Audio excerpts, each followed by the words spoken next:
everyone. David Rose here with USXP. Welcome to the Scaling Stateside podcast, where we are doing our best to help founders from UK and EU venture-backed tech companies understand more about the US expansion process and the US venture capital fundraising process.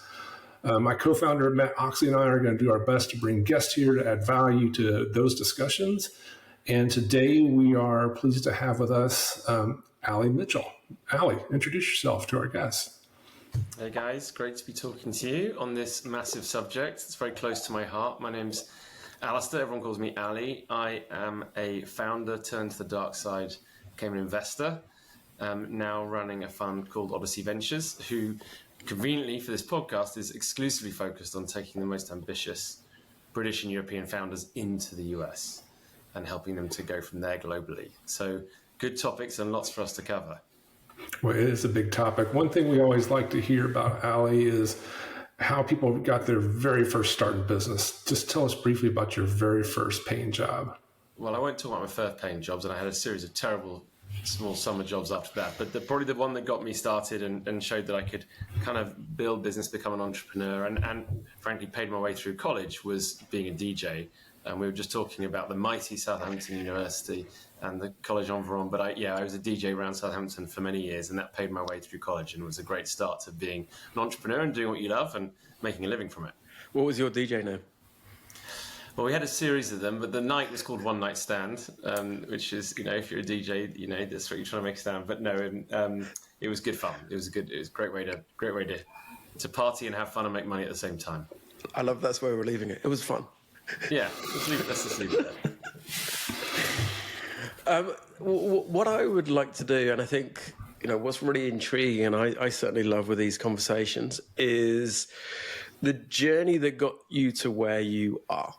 Okay, because I fundamentally, as an entrepreneur and in venture myself, I love learning about people, because I believe in chapters. It's like you learn from one chapter, you take to the next, be that an idea, be that a contact, be that a philosophy, whatever it might be. So you were studying maritime engineering in Southampton, and you became a VC. That's a kind of like that's a huge kind of like journey.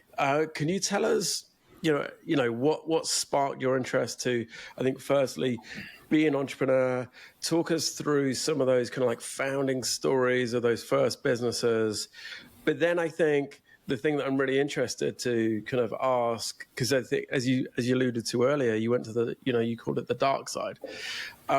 What was that kind of catalyst that took you to the dark side? So there's a lot in that, and I'll let you unpack it as you may. No, it's great. Well, it's great to hear you. You can always tell a founder that's become an investor, because the first thing they talk about is people, because it is a people business, and founding a business, as I always tell my founders, is the hardest thing. Every problem is a people problem, ultimately, when you're growing. But my journey was I came out of uni as an engineer. My family had been engineers.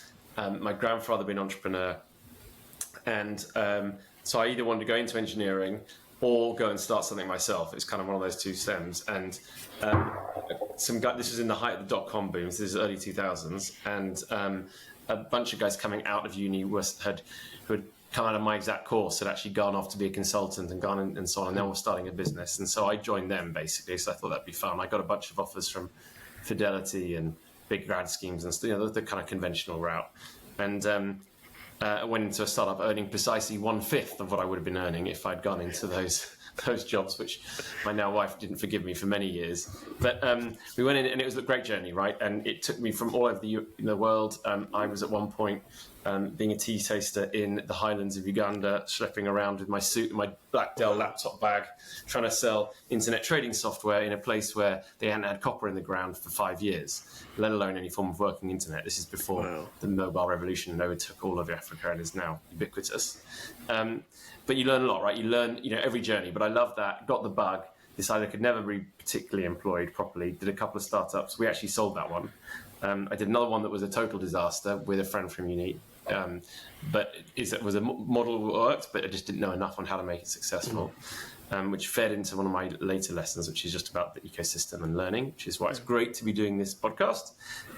Then went to work for another great startup that was not my own this time, called dunnhumby, probably one of the best UK startups that no one's ever heard of. But you use their products all the time. If you go shopping in Tesco or Sainsbury's or in any of the French supermarkets or the US ones, using their loyalty cards and all of the retail media and the data and the in-store stuff you do, they were specialists at that. And we built what was now known as a SaaS business. We took it to about 50, 60 million. So it's a startup within a startup. They exited. I left to go and do my next startup, having taken all my lessons, and that was called Huddle, which was well known in the UK back in the day as one of the OG kind of London startups of the first .com, the first sort of SaaS cloud boom, as everything was growing in the mid to late 2010s. And we grew that. That's when I moved to the US. That took me to the US. We raised a bunch of venture money from US and European VCs. Lived 10 years in the Valley. Halfway through that, we sold Huddle. With a very much an up and down journey, learned so many lessons about when to raise, when not to raise, how to do the US journey, which we'll talk about. Got it wrong 3 times. Sold that, and then having done that, I still wanted to do a startup, but by that point I realized there were many, many better founders around. I'd been lucky enough to invest in some incredible founders as an angel that had gone on to become a unicorn. So I thought, I'm pretty good at spotting. I know I love helping founders and making sure the mistakes I don't make. And I want to do another startup, so why don't I start a fund? So I started a fund, made some more great investments, and then EQT came along and said, we would love for you to help us fix VC. We've read your posts. We have a very shared alignment. We're starting a venture fund. Could you come and be one of the first partners? And so we built that over 7 years, raised 2.5 billion, wrote 3 funds, and I ran the US team, the London team, the New York team, the Paris team, the operating team, all of the B2B investments. And sat on like 120 ICs as a VC, but most importantly, what I think my job is as a coach, guide, mentor, sounding board, therapist, frankly, to founders on their journey, and spent all my time focused on helping European founders grow into the US and helping US founders grow the other way into Europe. And I've been lucky enough to partner with some amazing founders, amazing VCs, all the big names in VC, and then companies that are now like Handshake, one of my most favorite companies, which is a pre-IPO company in San Francisco, with hundreds of millions in revenue. That I've been there from pretty much the start with the founder. So amazing journeys, and now backing founders again to do the journey from Europe into the US, the next generation of founders with my own fund. Because I think once you've been a founder, you're basically unemployable for the rest of your life. So true that. We'll go and do we can go again. Never a truer statement said. I mean, that's fascinating. And if I may, just kind of like honing into that kernel of founder to VC. Obviously, there's that. What I'm kind of unpacking is like there's a human side to it as well, where there's a paying it forward, paying it back, those types of analogies. Was that part of it? Because you felt that you knew the founder better than anyone else, because you walked 1,000 miles in their shoes. So therefore, creating funds and creating environments for them to prosper. Would that be fair? Totally. And I had a pretty bad experience with a lot of my VCs. Not all of them. There's a couple who I will work, I literally was on a call with one of them in his new guys literally last night, and I will always work with him, but several I didn't. And so I really felt that it could be done better. I certainly felt in Europe it could be done better. Having been a founder, you obviously said you want to solve it. You have that. If you've been through the experience, you want to make it better for other people, and that's my motivation. And I also, love helping founders on their journey. That's the kick you get out of it. There's really 3 reasons why you might go into VC. One is that, and sometimes it's exclusive or some combination of them. Other one is you just want to make a load of money. There are much easier ways to make money and faster ways. So that's the other thing you learn in venture. Although, if you get it right in the long term, then the outcomes can be enormous, but it's still better to be a founder. And then the third way is you really love new technologies. Like, you are the earliest of the earliest adopters, and you can see a long way into the future and have a real thesis on how the market's going to go and want to go there. Normally it's a combination of all those things. I'm probably, people first, I would say, right, and helping founders on those journeys. And that's my kind of modus operandi, and what I hope I'm known for, and where I get the most kicks out of, is helping founders on their journey, because it's an incredibly hard and difficult journey, and I admire people who do it so much. I mean, what's really interesting in that is what you do is you're probably exposed to such a volume of deals and founders. So that's probably kind of scratching, the entrepreneurial itch. You're kind of at that level, being able to kind of dive in and, as you say, kind of get on calls late at night if needed. So is that kind of like, does that scratch the itch, or is there any part of you that's like, okay, right, maybe I can go again, or is it? I get my entrepreneurial edge now from founding a VC. Building it is just like founding any startup. You've got product market fit, you've got team, you've got timing, you've got fundraising, you've got selling, you've got all the things that go with a startup. So it is like the same challenges. It takes even longer to get funded than it does in a startup. So raising money, but it's even harder, especially in today's market. So you get that from that. No, what you get is the buzz of seeing amazing people succeed, living their journeys, and that's the up bits and the down bits. But hopefully being successful and having it, and then the competitive bit comes from having a better track record than anyone else, having more winners, higher percentage of winners, bigger deals, bigger wins, and beating the next guy to the best deal, and unearthing that amazing founder who's doing amazing things and winning. So it's a great job, and it's different from founding a business, especially your first startup where you're all in and your whole, which I remember, my whole family, 200 staff, 5 offices. Mortgage, everything, all the it's so intense in your first business you start. It's a bit different, as you go forward, but it's still the same level of competitive drive and a desire to win and a desire to help more people to win as well.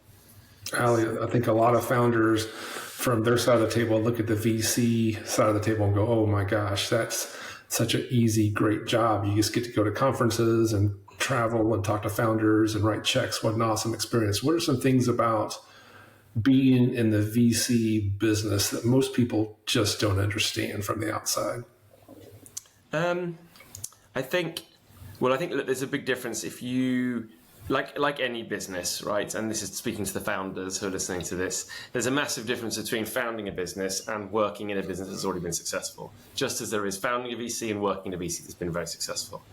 So take that away, right? One is much harder and I hope more rewarding than the other. But once you're in it, the biggest difference is, there's several biggest differences, but one is the feedback loop, right? Feedback loops on venture in particular are very long, right? So 10 to 12 years, and companies are staying private now 15 years. So you have very, very long. So understanding and knowing if you're successful is really hard, and you're removed from all the startups, right, that you're working with. That's the first thing. Second thing is, you are not running a business, right? So the biggest difference from a founder and operator becoming a VC, and this is one of the things you have to learn, is that you can't fix or help or do everything in the business. That's the founder's job, and they're much better at it than you. And they're the ones that will make it massively successful. What you can do is give them some view around the corner, is the phrase, looking around the corner, looking ahead, say, look, here's what's happened to other founders in this situation, here's a way of doing it, so they don't make mistakes. Secondly, you can supercharge them by saying, look, at this stage, if we could bring in this person or land this customer or get this investor into your business, imagine that would 10 or 100x your business. Let's go do that. And that's really our job, to help you do that. But the rest of the time is to get out the way, and to be a sounding board when they need you. Great founders are fantastic at asking for advice and help and network and support and introductions and customers, but not running their business for them. So it's a very different type of model to if you're founding a business.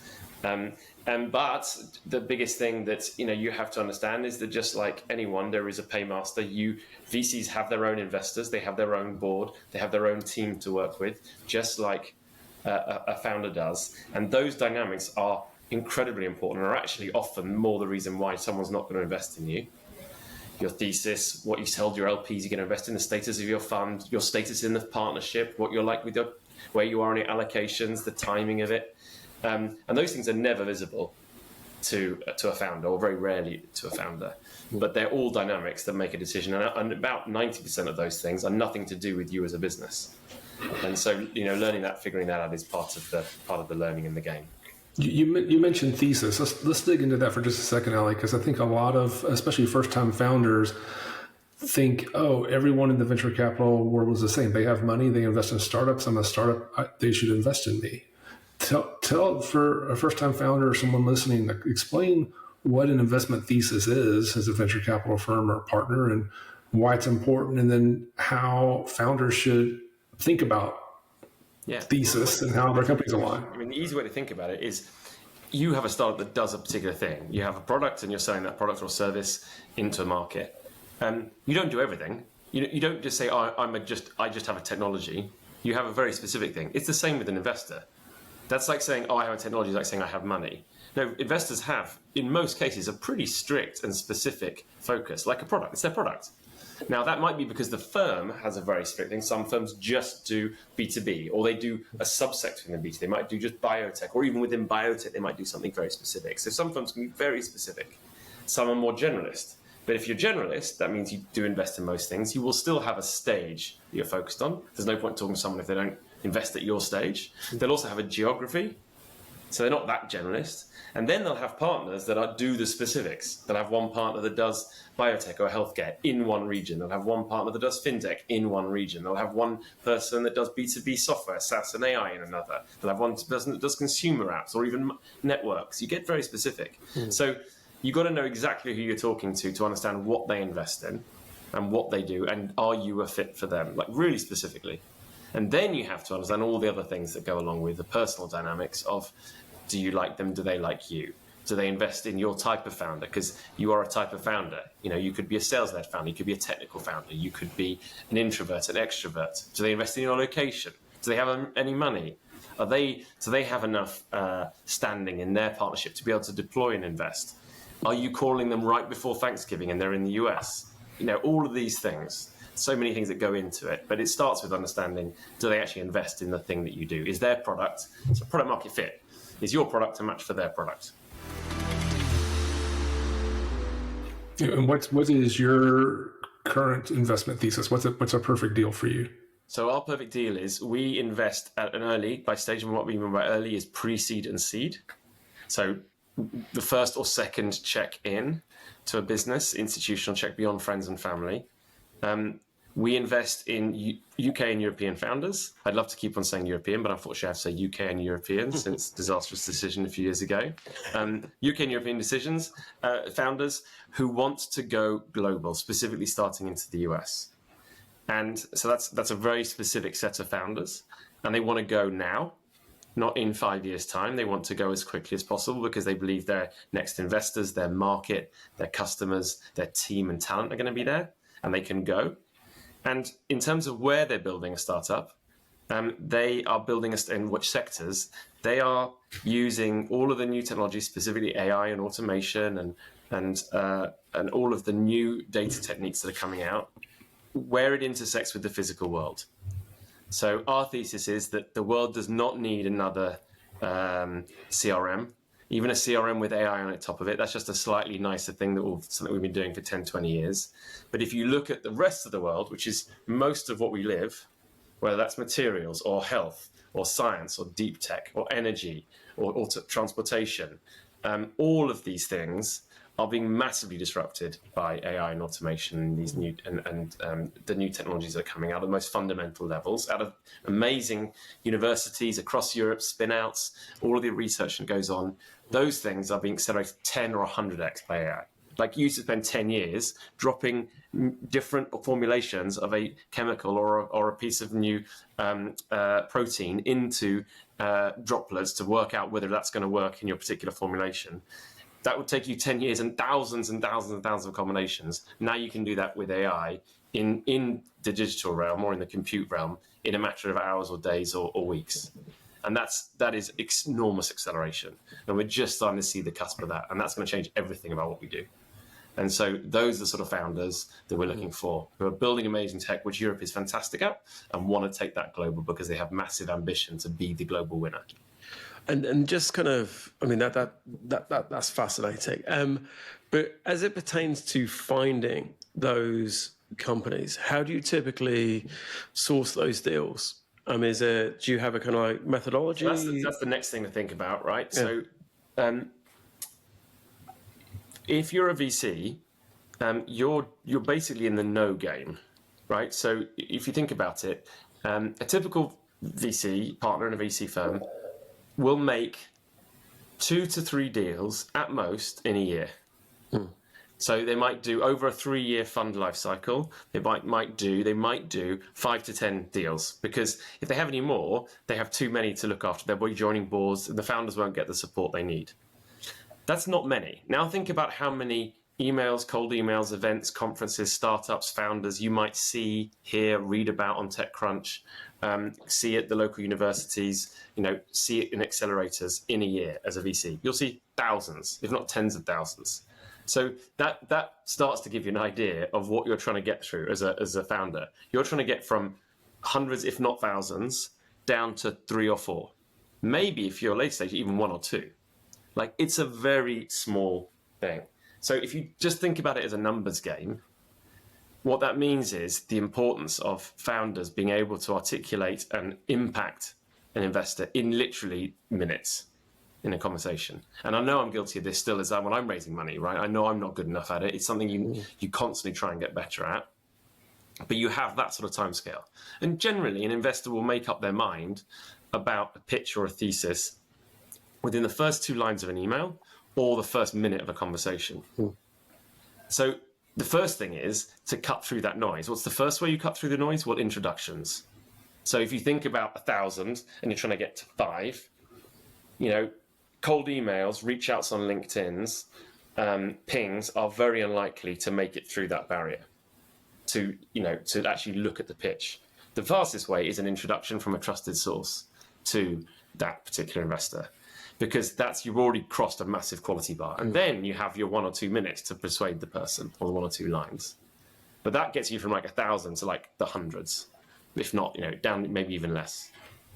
So that's why most investors don't put on emails or pitch numbers or contact us. It's not because they're trying to be assholes, or they're trying to do it because they're trying to. It's a self-selection. And why is it important? It's not to make their job easier.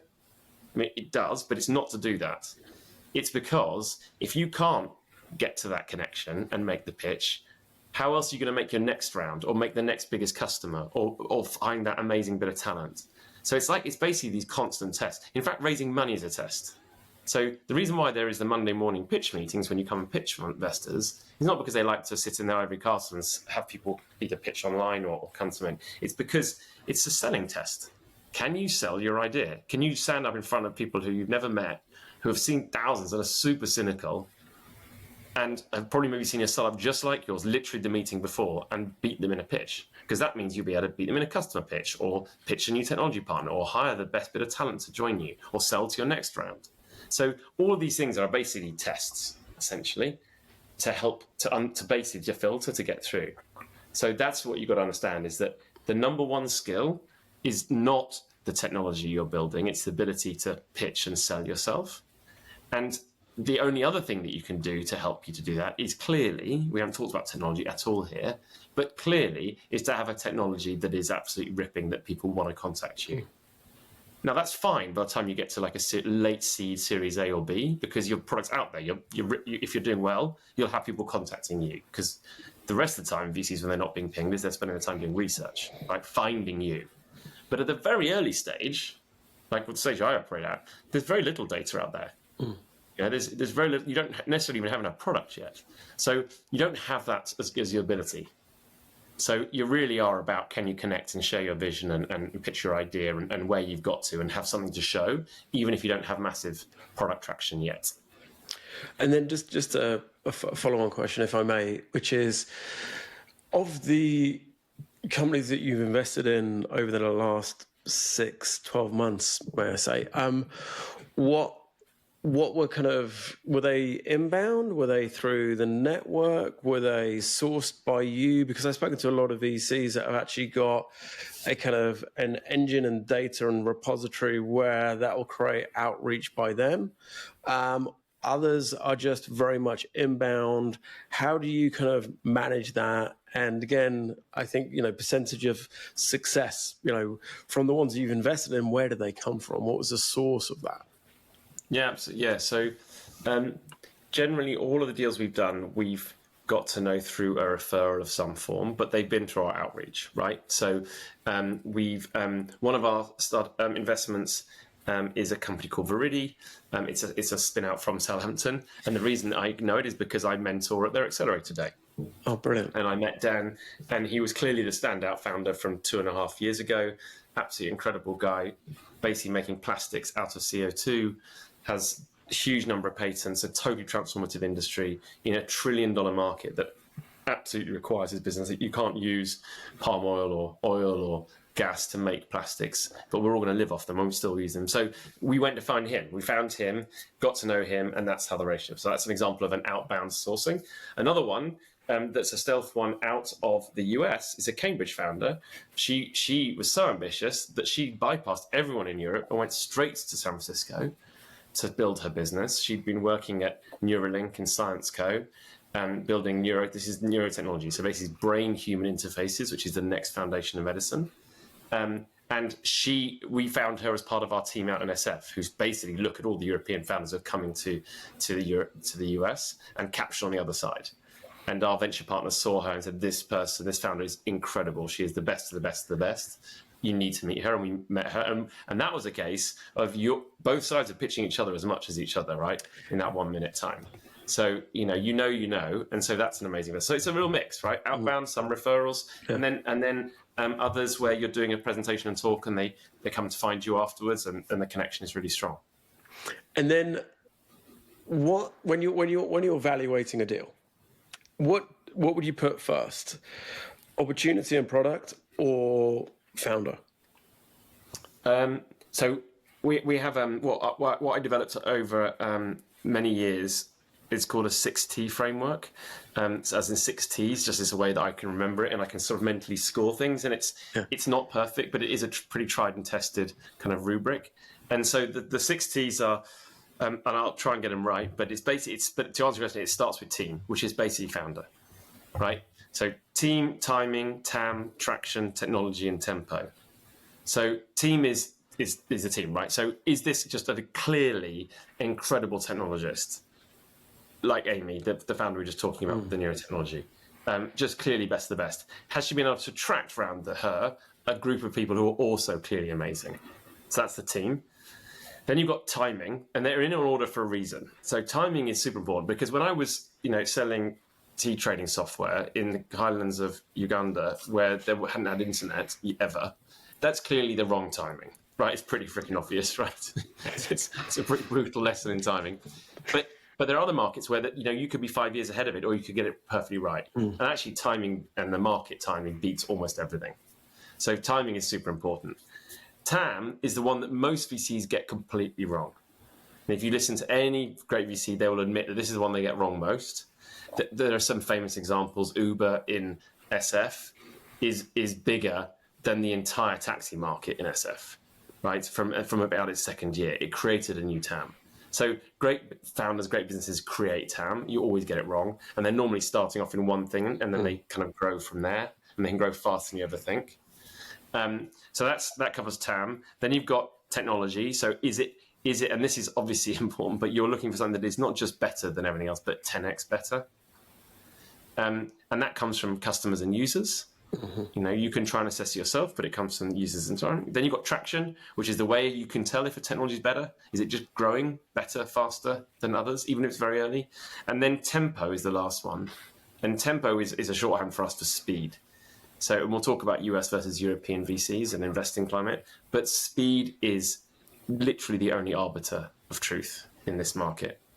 So the faster a founder's clock speed, the faster they iterate, the faster they learn, the faster they ship product, the faster they iterate product, the faster their users use it, the faster their user on board, the faster they can raise money, just faster they get back to you, the faster they talk and have a conversation with you. Like speed is everything. Like in enterprise sales, it's the same thing. The faster something goes through a funnel, the more like you have product market fit. So it's the same thing. So speed is like the ultimate arbiter. And yes, a business might take a long time to reach its full potential, but in that it's going very fast on the small steps as it goes through.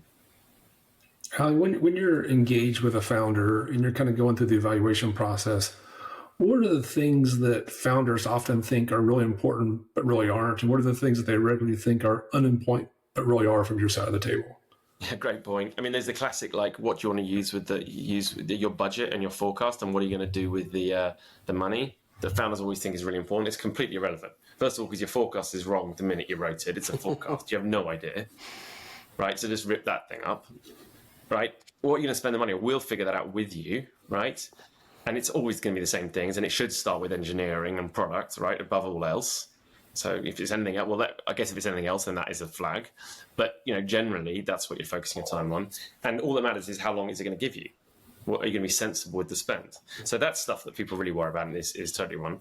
I think people don't spend enough time on their founding story. That's, and I bet the best founders do. Again, using Amy as an example, that's what she spent her whole time on. Like, why was she here? Her sister has a particular condition that means she's super personally motivated to do this. Her co-founder saw Elon at the Boring Company and saw what could be done and the future of machines and the human body and wanted to do that. So, those are the sort of things that people are really matter, because at the very earliest part of the journey, you're backing a person or a couple of people if it's the founders. And that's what's going to have to carry them through. In 10 years' time, this group of people is going to have the energy and the stamina to be still standing when they've taken thousands of hits. They've had to hire and fire great people. Their business has gone up and it's gone down. They've worked every late hour. They've not seen friends, family. They've kept growing. And they've done that at incredible pace and resilience and humility. And that's like a really freaking hard thing. So that's why you're backing people, right? And that's what the judgment you've got to make is, what is it about this person that is going to allow them to build this great business? Because the other thing that's a total truism is that the best founders iterate their product in response to the market. Benioff said a great phrase, which I think is credited to him, which when I was a founder, I hated. I was like, no, of course, saying to Mark Benioff was wrong, but I was like, what does he know, right? And the phrase was, tactics dictate strategy. And I was like, that's bullshit. Like, it's strategy to dictate tactics. But it's not. It's completely the other way around. He's completely right. Basically, you build your business in response to the market demand. And as the market shifts, you shift your product. That doesn't mean you're changing like every day, like 1 minute selling, 1 minute selling here. But markets change all the time. And you might start off here, and then you're gradually evolving to be here. He didn't set out to be like a pure cloud company serving, doing marketing and automation. He set out to essentially started with CRM. Then he iterated in response to the market demand. Same with Amazon. They didn't start out to be AWS, right? But that's now the biggest, most profitable part of their business. And so all of these businesses, and Elon Musk is the best example of that, right? Turning Twitter into X, into basically a training algorithm, and then rebranding the whole thing as an AI founder LLM, almost ignoring the fact that X even exists anymore. He's like a great example of going as the market goes, right, to build your business. So it's that pragmatism, not having any sacred cows that you're not afraid to slay, not being too dogmatic, but being strong enough in your vision that you understand at least where you're trying to get to in the end, even if the path to get there might change. Have you ever been wrong about a founder? Because I totally agree with you. Well, great question. It's the people first, right? Yeah, so this is a big debate. Yeah, so great question. So the biggest debate that we have always had as a team of investors when I was at EQT, and now my business partner and with my people who I really trust as other VCs and other founders, is should you like the person? And should you get it on? Right, so yes, you can, first of all, you can get wrong the question of do they have the stamina? And do they have the will and the ability to do it? So you can absolutely get that. No one knows. No, look, honestly, no founder knows, right? So you can get that wrong. The other bit you can get wrong is you really like the nice founders. You want to work with the nice founder, or you care about, especially if you're a people person like I am. That can sometimes lead you down the path of working people you like and who are supposedly really nice, but perhaps that might suffer from a little bit as when the tone going gets tough and they have to make the tough decisions, when you have to, frankly, be a bit of a maniac to force your view through. And then you have the notorious founders who were clearly had, a slightly sociopathic streak, which you'd argue is all of the most successful founders, like the really uber successful people, and uber being the opposite word, right? Whether it's Travis Kalanick, whether it's being Elon Musk himself, whether it's being, the founder of some of the fintechs in the UK who are well known, right? But they are the most successful. So, I think that's what probably US investors are very good at, is they really don't care as much as that. They just look for the product traction or product momentum and go where that is. Don't overthink it. But there's a fine line, because the thing that I've been proud of is that I think we've got a pretty good nose for people who are downright scams or trying to build something that doesn't exist. And there are, every year there's probably 2 or 3 big blow up examples of that happening. Not always nefarious, not always because the founders meant to, but just they got over their skis and things got out of control and they ended up basically selling something or believing something themselves that never existed. And I've been pretty good at spotting that early on and saying this doesn't, the sniff test, it does not sniff right. And yes, their traction looks freaking incredible and we're going to look like idiots for a couple of rounds, but pretty much most of the time that's come back to be like, okay, no, we're glad we didn't do that, we were right. So I think there's like different levels. And that middle one, though, is the hard one, right? That's the hardest. Yeah, because it's fascinating because you want to build the human connection with the founder. Yeah, but exactly. You also need the ability to make hard decisions as and when. The founder needs the ability to make hard decisions. Yeah, exactly. you're in there. So it's kind of there's probably no. And I think that the difference is, I think that probably the mitigating one is, leaving aside personality, whether you get on with the person or not, is their clock speed and their ability to listen and get multiple different points of opinion, ask loads of questions, network like hell to get the best advice, and then make a decision. So the founder that just listens to you and you think you're great because you're the VC or you've been a founder, and they just listen to you and they do everything you say, that's clearly a red flag because they need to be making their own mind up.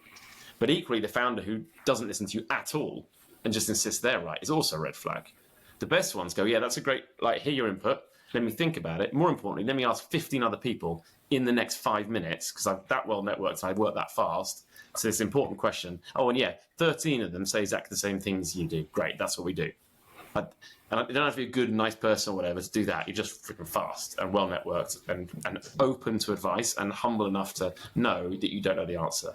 That's really, I think, the key thing. Like the learning mindset, I think sounds a bit soft. It's just the ability to triangulate answers to questions quickly, and then most importantly, comes back to speed. Execute really fast.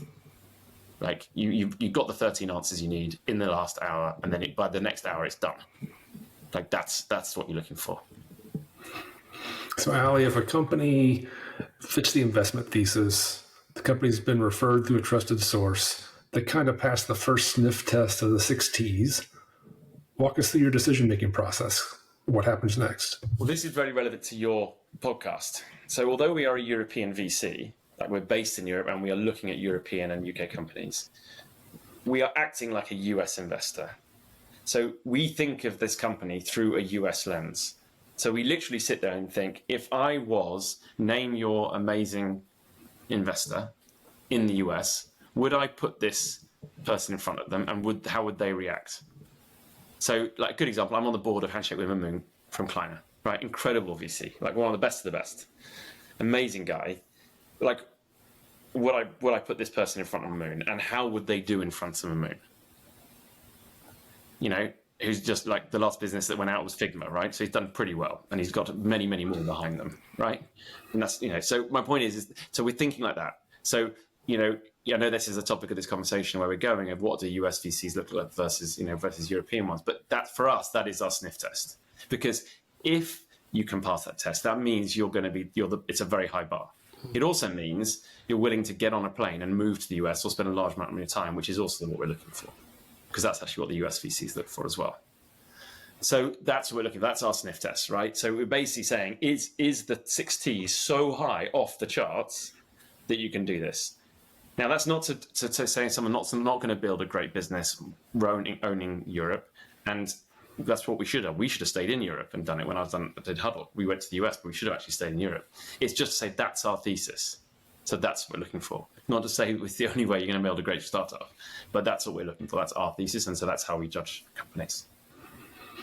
And from a process standpoint, like maybe EQT or maybe how you do it now, talk about the Monday morning meeting a little bit. It seems like there are a lot of founders unaware that that's a thing or what goes down there. Yeah, especially no, it is amongst most established. So it's a kind of a tradition. It came out of it. Most VC partnerships start their day with a partner meeting, and they usually use that day as their basically sourcing and discussion and deal decision day. So that's when you'll do the most pitches. That's when the partners will be making their decisions, either on pipeline, say, yes, we're going to bring this into a pitch, or we've done a pitch, yes, we want to take this forward. That's definitely a thing. So that definitely does timings. Like if you're getting to the late stage of a deal, And you've got you're speaking to 3 VCs on the same Monday, the next Monday, and you've got one term sheet in your hand. Managing those timings is important. But no, it's definitely a thing. Not all VCs do that, but it is generally, a thing. And we do a similar thing, right? And then normally Fridays are for admin and meeting people, and the rest of the week is kind of for your meeting companies and spending time out there with your companies on board meetings and new deals. One habit I got into as a founder raising is at the end of the pitch, because you're never quite sure, you always get smiles and you always think, at first you think, oh, they love me, they're definitely writing me a check. And about 60 or 70th or 80th pitch, you start to realize that's not always the case. And one question I started asking at the end, I'd be like, oh, wait, Al, this has been really great. I really enjoyed meeting you, love your firm. Do you know enough about our company at this stage to take us to the Monday meeting next week? And I would just shut up. And I found that to be super valuable because you typically find out where you stand pretty quickly once you ask that question. Is that appropriate to ask from your side of the table? Oh, yeah, definitely. Well, I think the first thing, even before that, I think it's a great question. The first thing to ask even before that is, are you actually speaking to a partner? Because, right. Like rightly or wrongly, firms are very hierarchical, right? Partners are the ones who basically, they put their own money in. That's what the partner means. They're literally in a physical partnership. That's what the structure is. That's why it's called a partner. They put their own money in. They also have the responsibility and the legal responsibility of managing a very large amount of other people's money. So really, they are the decision makers. So you need to be talking that, because they're the ones that would say, yes, I can bring you through. Well, let's talk about the partner title, because that's changed during my lifetime, right? So there was a time when partner meant something. Like it means you are an equity person, you are a decision maker. I think it's shifting back. I think that was a COVID thing. I think it's shifting back, honestly. Yeah, it just seemed like there was a plethora of 26-year-old partners running around doing deals. I was like, really? Yeah, no, I think you have to be able to sniff your way through that, right? And it's pretty clear. General partner is the one you're looking for. That's the term rather than partner. And they're normally clear. I think it's shifting back because it didn't make anyone's lives any easier, including founders. It was done originally because basically allow people when they're reaching out on email to have a higher hit rate of getting through to people during the COVID and hybrid times. Whereas now I think it's become more clear. And talk a little bit too, again, trying to help founders understand the journey. It's like there's a couple of hurdles, right? You have to get to the Monday meeting. That's typically just kind of, are we going to go forward? But then there's going to be a later, a more formal investor committee meeting. Talk about the differences in those two and who sits in those and who makes decisions. You've got the first meetings where you're going to meet someone. It could be an associate, it could be a principal, it could be a partner. And that's the very early 1-minute sniff test to say, is this something we're going to take seriously? That's the first thing. Then there'll be a period of internal work where they're basically evaluating a bunch of competing startups, because like in a Olympic, no startup is ever in isolation. There's normally 3 or 4 doing the same thing. Like think Lyft and Uber, right? At the same time. That's normally there's 3 or 4 at the same time. For us, it was Dropbox, Box, and us, right? So they'll be assessing the market. Then they'll get you back into some more formal meetings, which might be the Monday meeting. But that's very rarely when they make a decision. There's normally then a decision-making meeting, which is normally an IC or investment committee meeting. And that's when the decision is made. Now, some VCs operate a structure, and you can ask them. You can ask, how do you make decisions? Some VCs make a decision where it has to be unanimous across all the partners. Everyone has to say yes, in which case you need to meet all the partners. Some of them do it basically majority, in which case you need to have met most of the partners. Some of them don't do at all. It's about the one partner basically banging the table to say, no, I have complete conviction that this founder we need to back, and they can do the deal on their own. But you should ask them, because that's really important. Because if it's that type and you've only met one of them, then they could invest in you. They could do the whole thing without even talking to their partners. Generally, super helpful. It is a meeting. And how does your firm operate? What's your process? We're a small firm, so we have trust. We have a deep trust in firm in each other. So yeah, we run a small IC, but we're a small partnership, so it's very easy. And we're very flexible. We will hold that IC at any time, day or night. And make the decision very quickly. We'll turn around a decision within hours and write a 250K check within hours if we think it's good enough. And is there any prep that goes into that? Sorry to interrupt you, but is there any prep or documentation that is? Yeah, we write a memo on it, absolutely, and we go through it. But one of the things that you'll hear a phrase of is called prepared mind. So this is why it's important to know who you're talking to. If a VC has invested in your sector before or in other companies earlier in the history or knows about your market, they will have a prepared mind. So they will know when you go and see them immediately whether you're any good or not.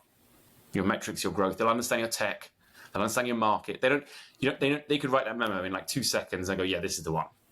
or not, because they've seen all your competitors. If they've never seen your market, or they invest in completely different things, they will not have a prepared mind. Themselves are going to have to learn so much about your market. You're going to have to educate them, and that's much harder. That's fascinating. So it's almost as if they've done their diligence. There is a target company there that they want to identify. Okay. And if you meet it, then that you're in. Yeah. Right. So that's why you're not having to do the selling. Yeah, exactly. You're not having to educate them. So again, knowing your market, knowing the other person on the other side of the table is really important. So you mentioned this a little bit earlier, but I think I want to circle back on the importance of U.S. expansion. So, part of your thesis is like this company wants to go win in the U.S. Talk about why you think that's part of your thesis, and why you think that's important for a startup trying to get traction on the global stage. There's several reasons, right? Most markets are global markets. Certainly, they're more multinational, right? So you could argue that some markets, like insurance, are very heavily regulated. Some areas of defense, but even that's not proving totally true, are very local to Europe or the US. Just take those two markets just for now, before we go into the huge market that is really difficult called Asia. But let's say Europe and US.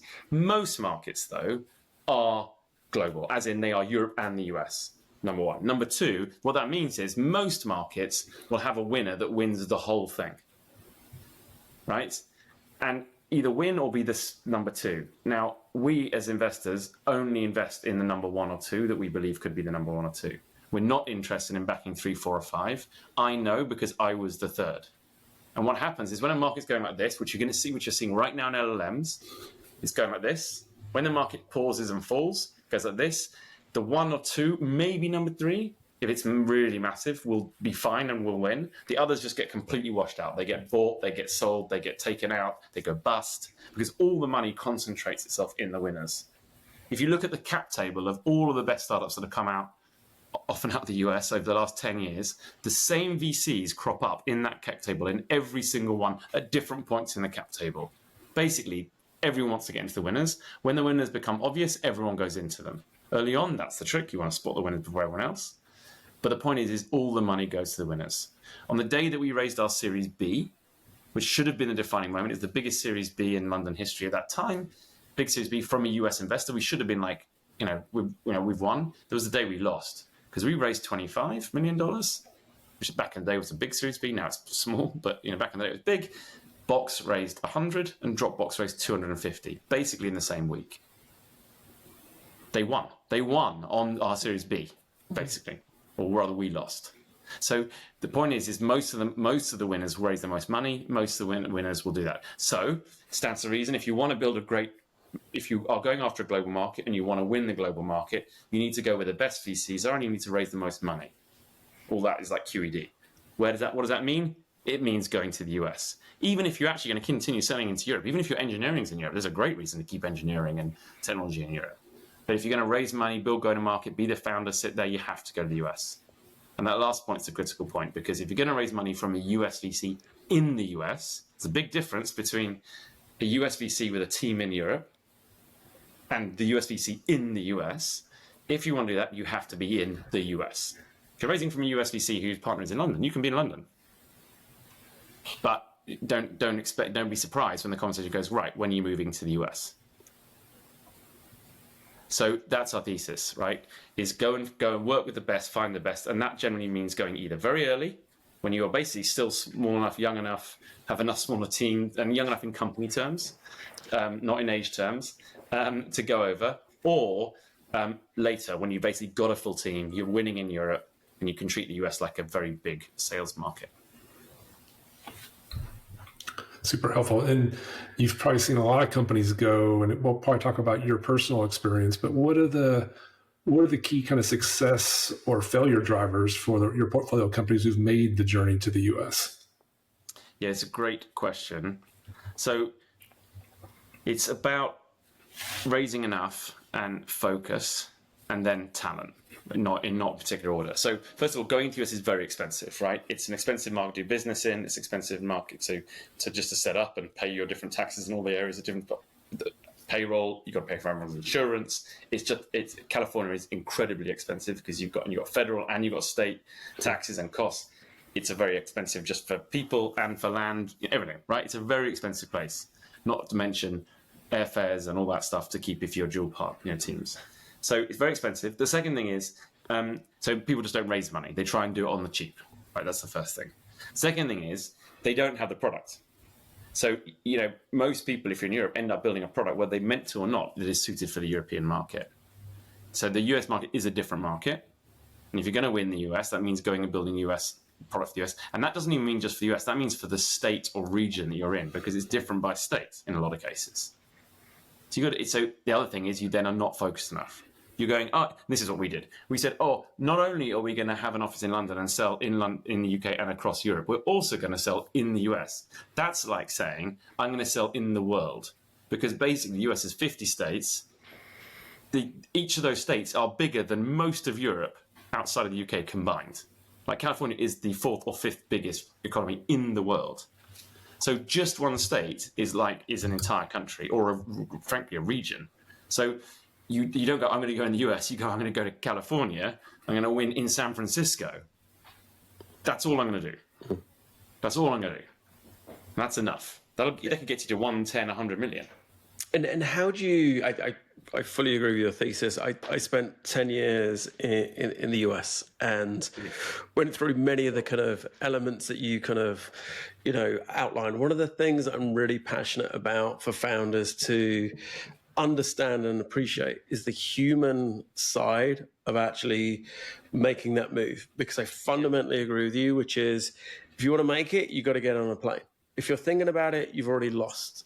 So, exactly. And then the second thing is really learning American, because this is what this, and I sound stupid when I say it. No, but you're totally right. You're 100% right. It took me 9 months to learn American. And by learning American, it's the nuances. It's, hey, what's the kind of Final Four? What is NCAA? It's like how the Eagles doing this year. It's I all still of didn't those. understand a bracket, and that was still after 10 years, right? But here we go.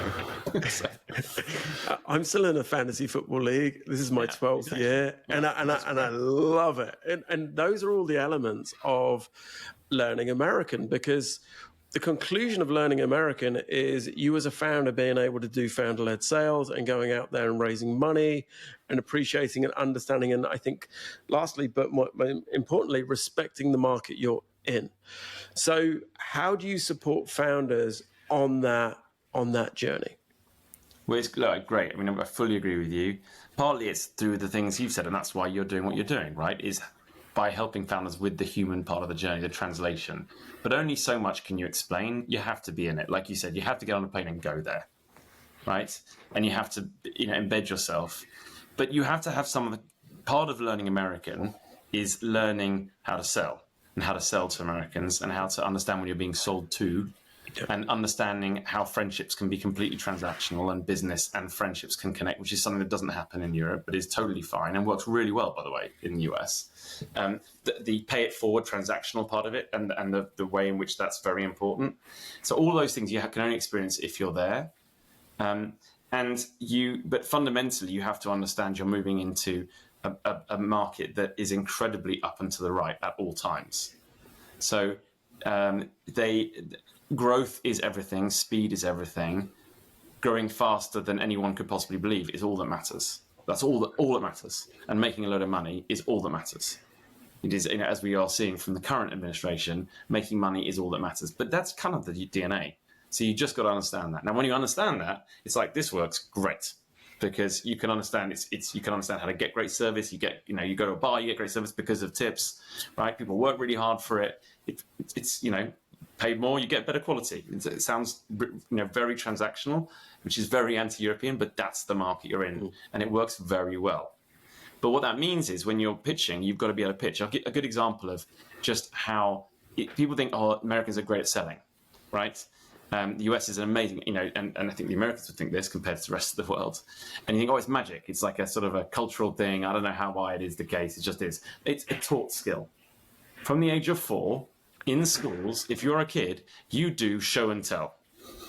You're told every day, you're great, come and pitch. You're great, come and pitch. You're great, come and pitch. Tell us about why your dad's as good as it. Tell us about why your bunny rabbit is the best bunny rabbit in the world. Come and tell us why this song you wrote is the best song in the world. You pitch, you sell, you present. So it's a top skill. So they're really good at it. So the first thing you don't do is be all European and say, be humble and nice. You pitch as hard as you can pitch.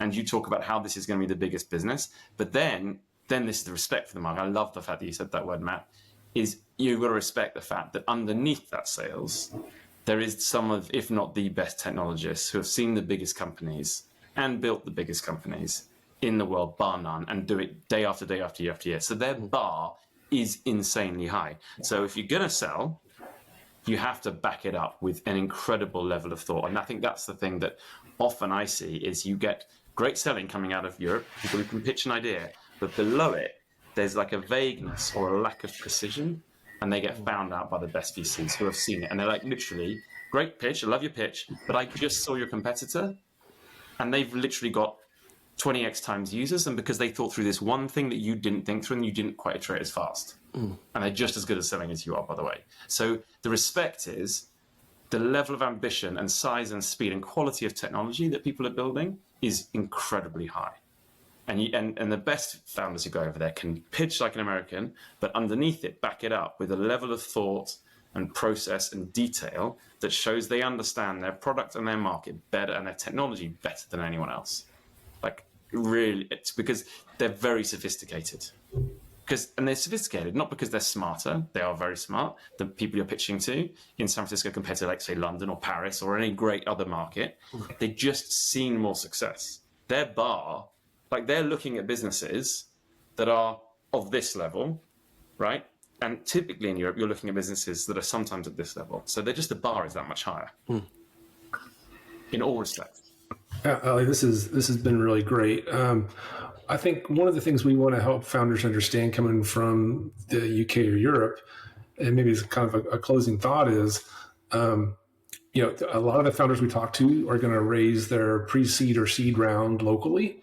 And then they have, for a variety of reasons, interested in doing a A or B or later in the US. And there's some pretty dramatic differences. So we talk to founders who have raised seed or pre-seed, and they've been trained a certain way to think about raising capital, which is going to be very different when they go to the US. Profitability is a great example, right? So we'll talk to founders and they want to talk about their path to profitability. I'm like, no, don't talk about that. Yeah, exactly. Right? But just what at a high level, what are some important things to know? So if a founder has raised seed or pre-seed in Europe or the UK, and they have interest in raising the A or B in the US, what are some of the top things they need to be aware of before they start that process, and the kind of the cultural or business or industry differences? Yeah, no, great question. Well, I think the first thing is, we've talked about it, but you have to be there. So if you're saying, I'm going to stay in London, this is at a very early stage. You've done exactly what you said. So pre-seed and seed, you're looking to raise your A or B in the US. Just that specific. At that stages, you need to be saying, I'm actually in the US. Like, not, I'm like, I'm going to stay here and do this. If you want to do that, raise money from a locally based, which could be US firm, but a locally based VC. But if you're going to be raising from a US VC in New York or San Francisco, you need to be there, or LA. So that means, like, if they ask you, like, what are you doing? You say, I'm on a plane, I'm currently living like this. No, I'm here. Like, I'm just up on mission. Like, I'm here. Great. Next question. So that's the first thing. You are in the US. Second question is exactly as you said, how big is this business you're looking to build? And not like, the TAM is like 10 billion, I'm going to get 1% of it. No, like a very precise view of the problem you solve, how much is spent on it, how much you think you can capture of the thin slice, and then how you're going to go from that thin slice to win the next one on either side, and from there to win this, and to where to win this, and your ambition to raise money. And the third thing is the amount of money. So you're definitely not trying to be profitable. That would be a red flag to any VC, because whoever built a profitable business, I mean, you're talking business that have got to like 500 million in revenue or $1 billion in revenue and are wildly unprofitable, but their unit economics at a product level are very high. They're just spending a lot of money to acquire customers because they know that in year two they're wildly profitable. So that's not about company profitability. You need to be able to show your unit economics for sure and understand those, but amount of money matters. First of all, it signals ambition. The second thing is it's got to be a product market fit. if you are a $20 million fund in British terms, £50 million, you will only be able to invest like 250, 500k checks because you're going to make 20 investments plus some follow-on. So that is appropriate to ask that investor. And if you went to ask them for 20 million, they'd be like, oh, no, we're not right. Same goes for a US firm. Most US firms are much bigger in their size of capital than their corresponding European equivalents because the market is bigger. They just raise more money. So a US firm is probably 200 million. Going to them to ask them for 250 or 500k is also not right because they're looking to make $2 to $5 million checks. And that also signals ambition. So it's about the amount of money and the size of the market and the right appropriate ask. So those are kind of the three obvious ones. And then you've got to do all the things we've been talking about, understanding your market, the precision of answering, being able to sell, very clearly articulate the business plan, and be punchy and quick, right? And then the last thing is, the thing this has all been about the human part of it, which is very important. But the last thing is product. Because first of all, from a consumer's perspective, most of the people who buy your product will never see you, will never talk to you. They'll buy it on the strength of the product alone. The US is the best test of product market fit out of all none because it's such a virtual hybrid product-led sale. Number one. Same goes for the VCs. VCs will try your product. They will use your product. They'll probably be smarter than you on the technology that sits in the product because a lot of them have been founders or technologists or developers themselves. They'll go toe-to-toe with you on why you made some technology choices in some cases. So you've got to be on your A game, but they will know the product. And if your product just isn't very good, even if your vision is amazing and you're great at selling, they just won't use it. They won't buy it. They won't believe it'll win. So it does matter at the end of the day. Yeah, absolutely. It's a product business, and product is above everything. This has been really great. Any topics or parting thoughts that we haven't touched on today you think would be important for UK or EU founders? It's been great, and look, the fact that you guys exist and what you're doing is awesome because it's a massive opportunity for the best founders, and I think we all are aligned in helping the best founders to go and win big, and win big out of Europe because Europe makes amazing technology, and the 100%. Founders deserve to have the investors and the partners like you to help them win on the biggest markets. For sure. Well, if a founder is listening to this who feels like they are a perfect fit for your investment thesis, how do they find you online? Well, we're pretty easy to find, so go find us, right? Odyssey Ventures is what we do if you want to remind yourselves what our investment thesis is, and then find someone who knows us to get an introduction. Love it. Hustle. Yeah. Hustle. So then we're all going to hustle. Thanks so much, Ali. This has been really great. Really appreciate you making time to talk with us today. Thanks, Ali. Take care.